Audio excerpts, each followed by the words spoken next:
How likely is it that a wildland fire will sweep through Bend, taking homes and buildings along with it, or somewhere else in Central Oregon? We're going to be touching on what that looks like, what the history of Bend looks like in terms of fires actually sweeping through the town, as opposed to what we normally deal with, which is fires in the West, somewhere on the West Coast or the Western region of the United States during the summer, and the smoke comes in and lingers for a while, and it ruins our plans for daily outdoor activity, or it threatens our health.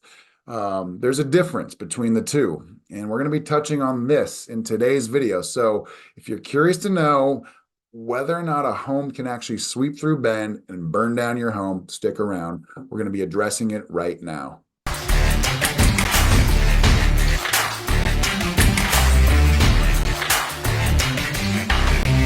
Hey, if this is your first time to the channel and you want to know everything there is to know about living, eating, sleeping, working, playing, the good and the bad of living in Bend and surrounding sunny and dry Central Oregon, then subscribe to the channel, tap that notification bell below so you can be the first to know about the current market happenings as well as the just general happenings of Bend and Central Oregon.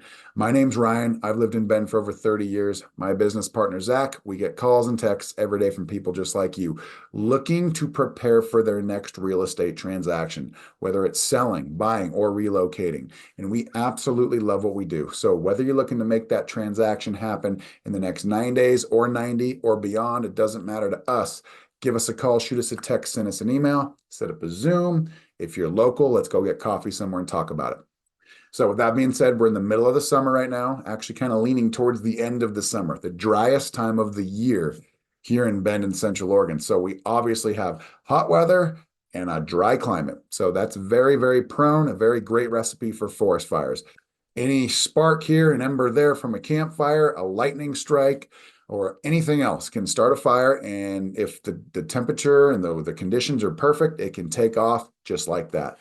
So we need to address that. There's a lot of people that are curious about moving here from the East Coast, from the South, from California, or they've already arrived and they haven't really experienced a real summer where there were direct fires threatening Bend or Redmond or somewhere else in Central Oregon. We've had a couple this year. We had one out in Lapine earlier. We had one north of Bend, just a couple miles, a couple weeks ago, that was actually taken care of relatively quickly.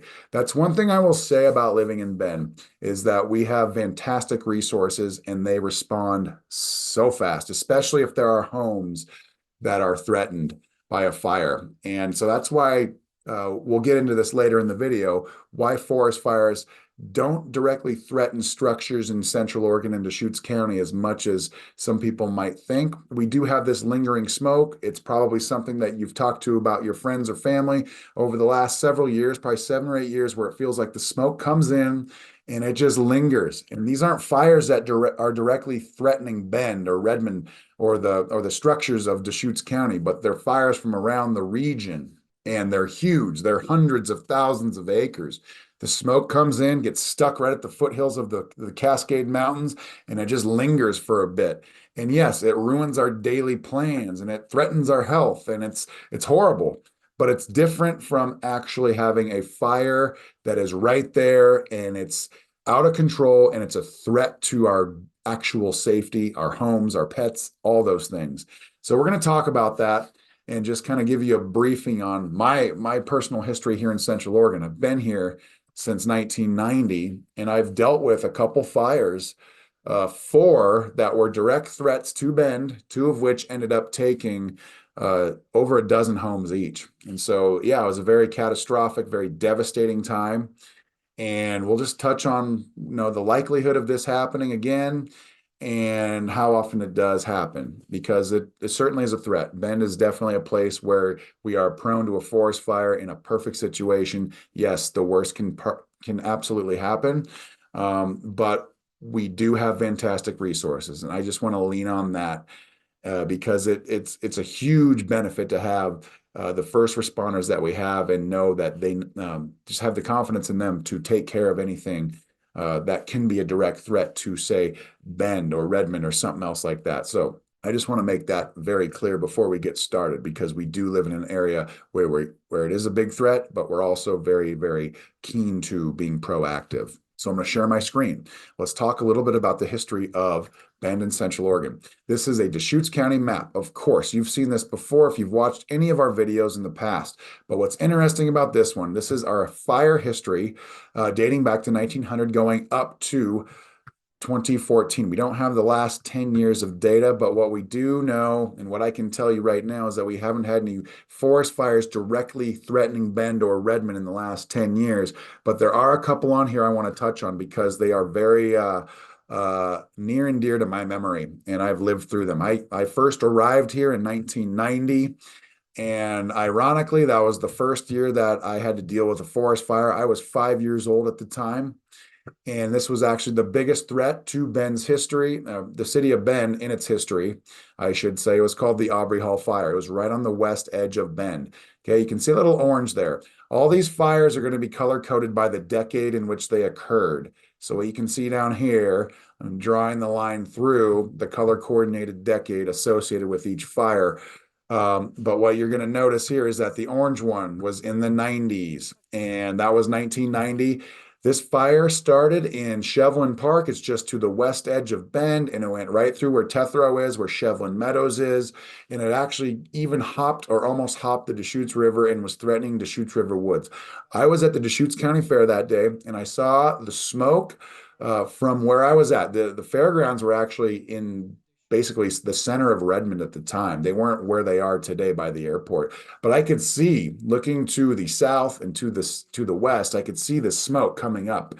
And I thought it was a fire. I was five. Okay, there's a fire out there. But little did I know, as time went on throughout the course of that day, it became a bigger and bigger threat. We ended up getting evacuated. Our home didn't burn down, but 22 homes did burn down in that fire, and that set the stage for what would later become a large open area that was eventually developed. Okay, not obviously something we want to talk about while we're discussing old fires that took people's homes in the Bend area. The second big fire that took place in my time here in Bend that took homes was the Skeleton Fire of 1996. Okay, this was not on the west side this time, but more on the east side. Ironically, I lived on the southeast side of town at that time too.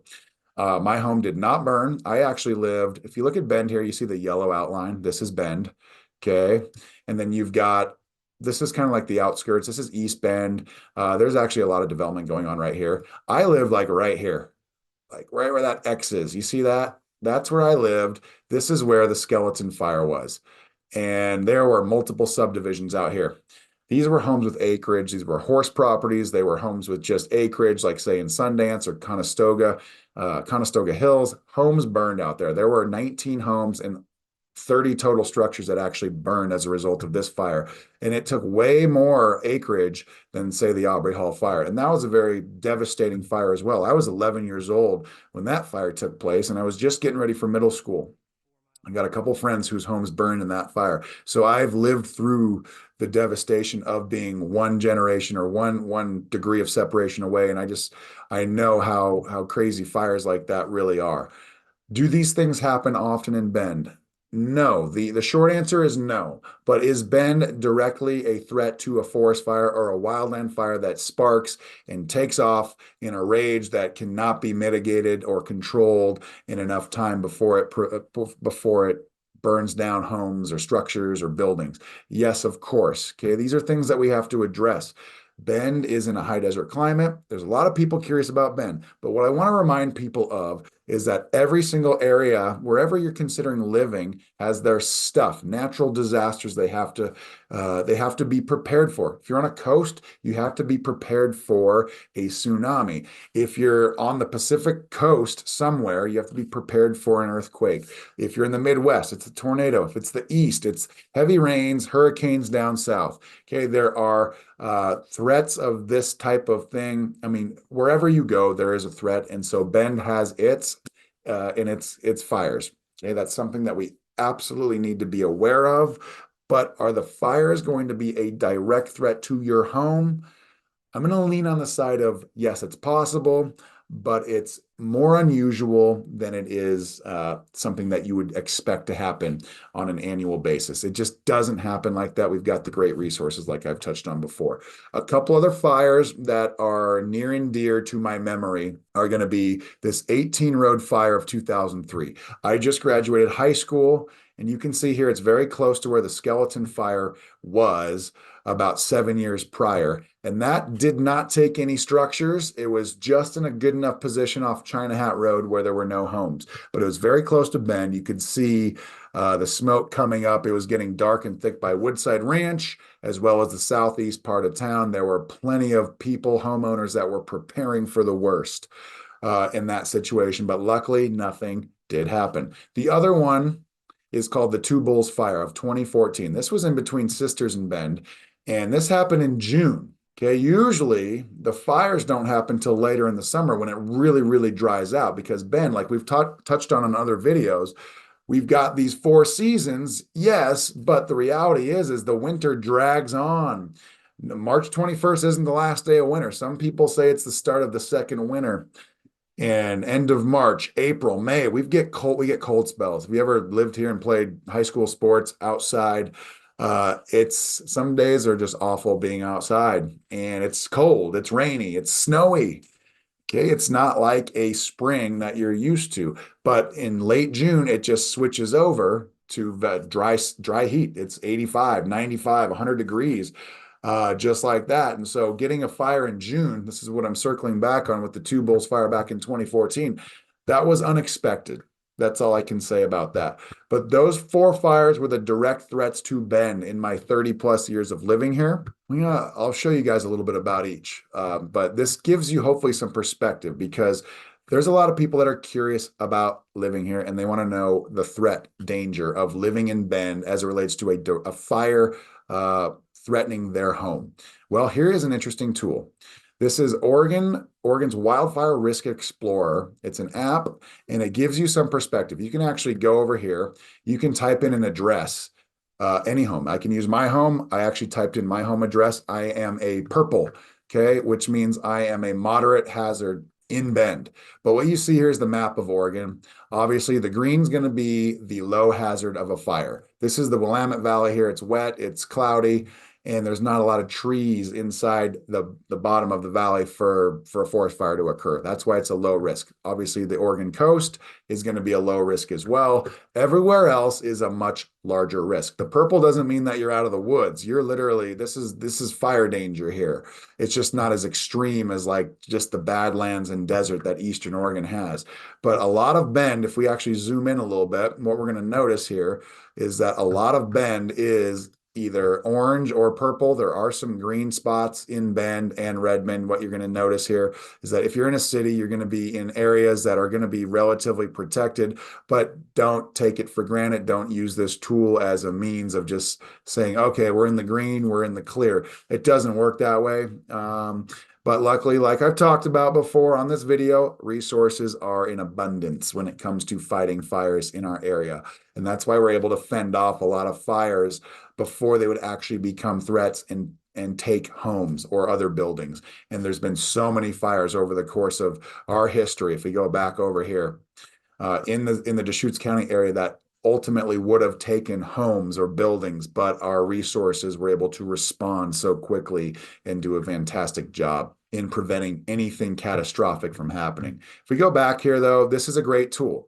And so if you're curious about moving here, you got a home in mind, punch it into this tab here and see what kind of result you get. What you can do here is there's all kinds of things you can do with it. You got city limits here. So like this will give you all the cities in Oregon too. So this will give you like the boundary of the town that you're looking to move to. You got Redmond up here. You've got Sisters over here. You've got Lapine down here. Those are the incorporated towns in Deschutes County. We've touched on that before. Prineville, of course. You see all purple. Basically purple everywhere around the town is going to be a moderate risk, okay? And then in between towns, you're going to have orange, which is all forest area. It's very dry, and it's just fuel for fires. Okay, so it's obviously practicing risk mitigation as it relates to forest fires is a real thing. You've got to do it if you live here. But if you really scroll into the city of Bend, you're going to notice that the majority of Bend is relatively low risk, even though you're in a high desert area. Awbrey Butte's a threat, of course. Skyliners Road out here, Tethero area. This is where the Awbrey Hall fire was over here on the left. Okay, obviously a high risk area. You can see the elevation changes too.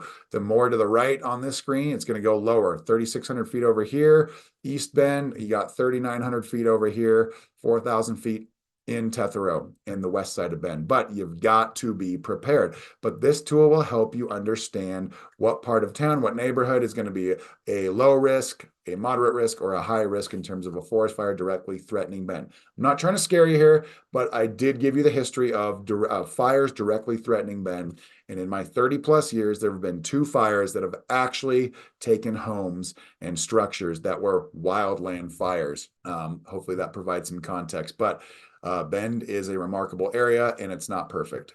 If we look at some of the old news headlines here, this will hopefully give some perspective as to how the area and the community responded to what was going on, because it was certainly they were certainly events that shook the area up.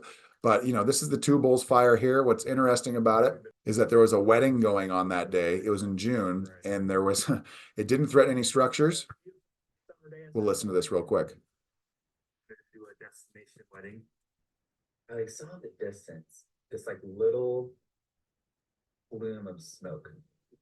Everybody had kind of walked down the aisle, the groomsmen, the flower girls.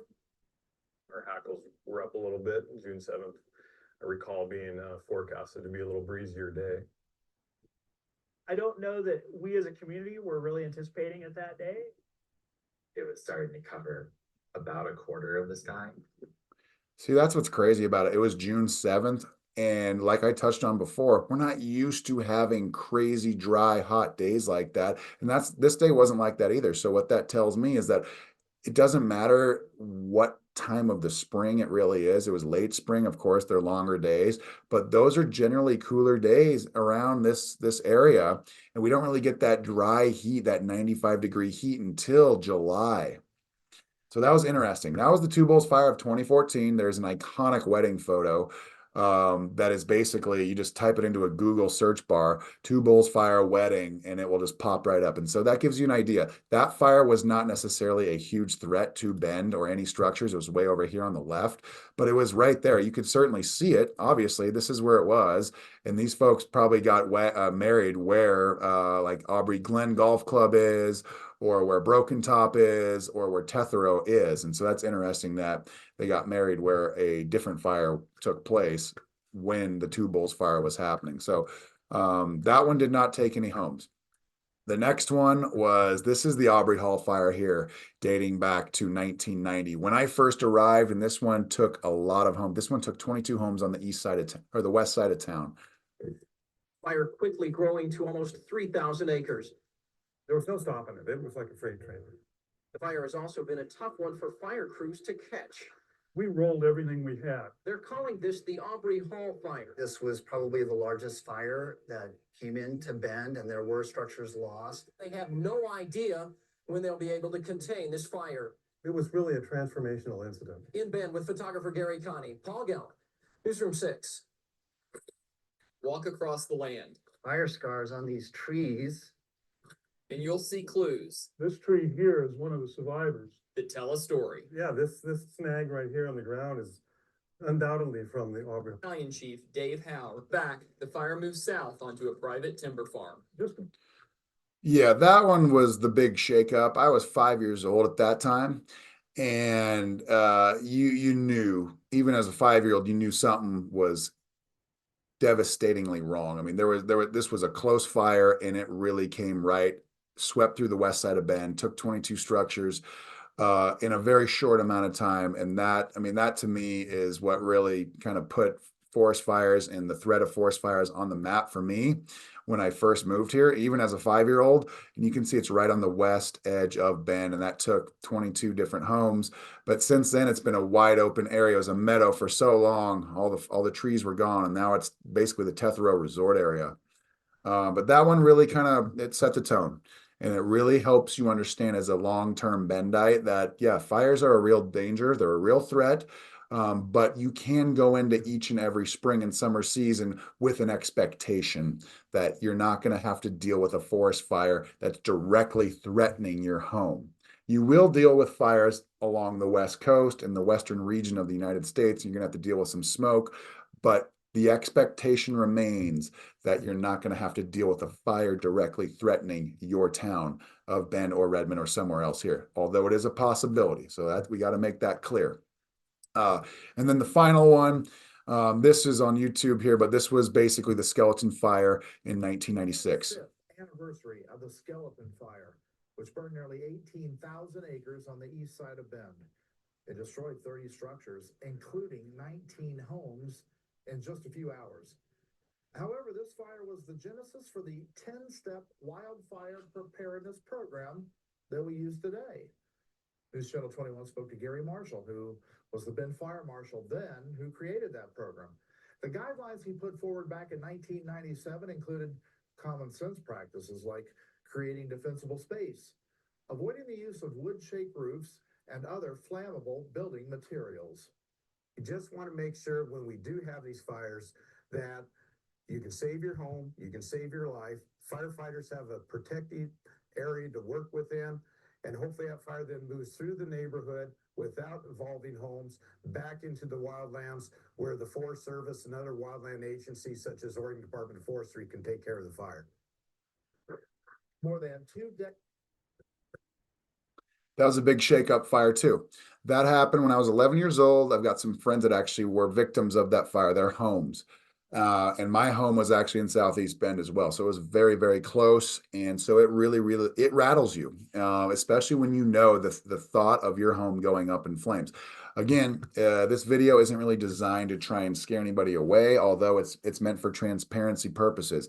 There is a possibility of a fire in Bend that threatens structures. But at the same time, I want to reiterate that I go into every spring and summer season with an expectation that everything is going to be fine as it relates to having no direct threat of a forest fire in Bend or Redmond. But we will have to deal with fires throughout the region of where we live, just like you see this particular image here. This is currently the wildfire tracker of all fires that are over 50 acres out in the western region of the United States. And so you can see I've got it zoomed into Oregon here.